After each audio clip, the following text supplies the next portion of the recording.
मैं शायद शुरुआत इससे करती हूँ कि मुझे अभी कोई गिला शिकवा नहीं है, क्योंकि मुझे अब ये समझ में आ गया है कि हर किसी की एक यात्रा होती है जिंदगी की, और आप अलग अलग लोगों से मिलते हो और उनसे मिलकर आप कुछ ना कुछ सीखते हो, और आगे बढ़कर आप एक बेहतर इंसान बनकर निकलते हो, ताकि आप अपने अगले रिलेशनशिप में या अगले पहलू में कुछ कुछ बेहतर दे सको, कुछ बेहतर कर सको।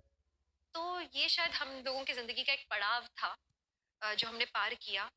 अ, इसे ऐसा ही होना था, सफर बस इतना ही था, शुरुआत इससे है। मतलब मुझे अब कोई कोई दुख नहीं है, लेकिन उस समय ऐसा लग रहा था जैसे जिंदगी खत्म हो रही है।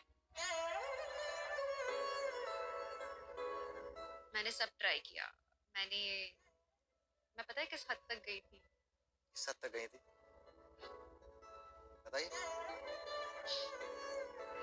मैं अंधविश्वास के लेवल पर चली गई।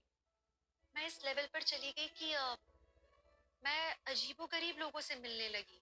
मैं उनसे मिलकर ये बातें करती कि सच में क्या किसी ने उस पर कुछ किया है? 8 साल के बाद ऐसा कैसे हो सकता है? एक समय आया जब मैंने कहा, अगर किसी का प्यार पाने के लिए इतना सब करना पड़े तो क्या ये प्यार है?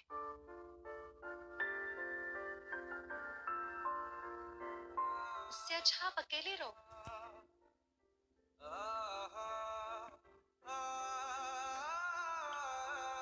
सब बंद कर दिया। थोड़ा टाइम लगा, पर मैं समझ गई कि नहीं, it is not meant to be. अंधविश्वास बहुत गलत है, कभी इसमें फंसिएगा मत। आई वॉज लाइक मैं स्टूपिड हो गई थी।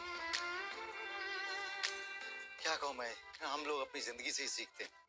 और कभी कभी ऐसा होता है कि जिंदगी जब वो लोएस्ट तक नहीं जाती ना, तब तक हमें कुछ बातें समझ में नहीं आती। आप तो एक एक्ट्रेस भी थी उस टाइम। मैं सोच सकता हूँ कि वो पब्लिक लैम्पलाइट, आप पढ़ भी रहे हैं अपने बारे में, it must have been so difficult. आपने कैसे डील किया? मतलब I am really saying it in a very positive way, Divyanka, कि आपको अंदाजा नहीं कि आप कितनी स्ट्रांग है, बिकॉज इतना करने के बावजूद भी आप कैसे काम करती थी? I remember one scene. इतना सिंपल सा सीन था। मेरे सीरियल में मुझे मेरे जो को एक्टर हैं उनके लिए एक रुमाल उठा के रखना था, और मैं कुछ प्यारी प्यारी बातें कर रही हूँ, हंसने मुस्कुराने वाला सीन है।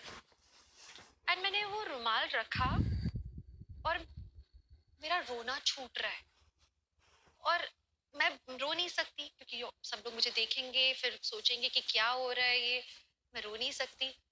तो मैंने बीच में कट किया कि सर सर एक मिनट, वो मेरा हेयर का कुछ प्रॉब्लम है। I just went out, I cried, और फिर वापस आई स्माइल करते हुए, एंड आई जस्ट शॉट। थोड़ा मुश्किल हो जा रहा था उस समय, पर शुक्र है मुझे बीच में फ्रैक्चर हो गया। It was such a great distraction.